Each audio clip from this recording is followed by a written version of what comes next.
Alors sur cette photo, vous reconnaissez peut-être un square de Montigny, qui est emblématique de notre campagne. Il s'agit du square du bateau des pirates à la Sourderie et qui est menacé. Donc l'arrière de ce square est menacé de devenir un parking pour le futur centre culturel raté, puisqu'ils ont oublié simplement qu'il fallait garer des voitures, qui s'appellera le centre Charles Aznavour. Alors, pour parler de notre programme, le premier chapitre, c'est grandir et vieillir. Alors là, on commence par grandir. Alors la petite enfance démarre mal puisqu'elle respire des pots d'échappement très, très tôt. Et donc M propose en particulier de s'occuper du secteur petite enfance qui est en crise à Montigny.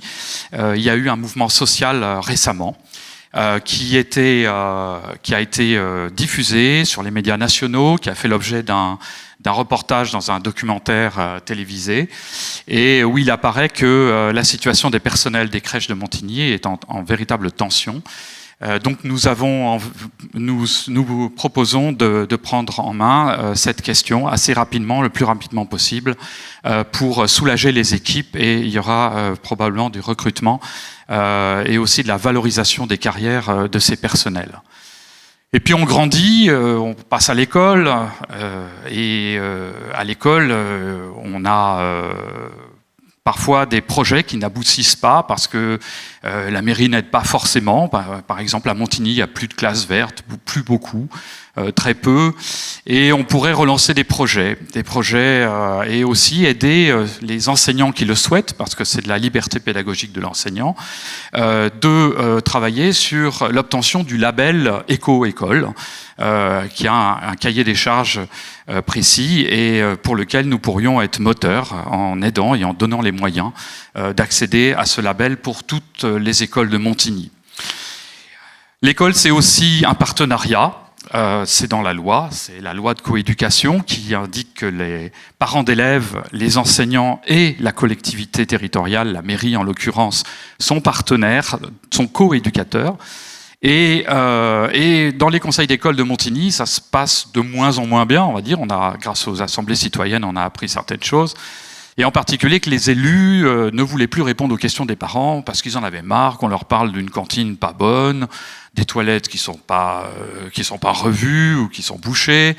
Et donc, ils ont décidé de bouder. Voilà. Alors nous, on proposera de rétablir une véritable écoute et un véritable dialogue au conseil d'école. Nos élus viendront avec des réponses aux questions aux parents. Et lorsqu'il y aura un bon de travaux, on n'attendra pas de le répéter 3 fois, c'est-à-dire toute l'année, les 3 conseils d'école, ou 6 fois, parce que parfois ça prend 2 ans, pour faire les travaux. Donc il y aura un véritable déblocage du dialogue entre les parents d'élèves et la municipalité au conseil d'école. Mais ce dialogue, c'est aussi avec les enseignants, donc on propose d'aider des projets éventuellement de classes vertes. Et le périscolaire fait aussi partie de l'enfance. Donc on va parler un peu des seniors. Ce que nous souhaitons mettre en place, c'est un vrai lien intergénérationnel à l'école, faire participer les seniors, qui sont une richesse pour la ville, et une richesse dans la liste M aussi. Et parce qu'ils ont énormément d'idées, et il faut en faire partager les enfants. Donc on souhaite pouvoir les faire entrer dans les projets annuels dans le périscolaire à Montigny. Ils peuvent aussi intervenir dans d'autres aspects de la vie scolaire, par exemple l'accompagnement le matin à l'école par les pédibus. Donc on souhaite développer le lien intergénérationnel avec les seniors dès l'école par l'intermédiaire de projets périscolaires. Et puis, on vieillit et on a parfois besoin de soutien. Par exemple, les aidants qui s'occupent de personnes âgées en déficience, ne trouvent pas de relais à Montigny pour les aider. Et donc, il est question de monter à Montigny dans notre programme un relais des aidants. Voilà.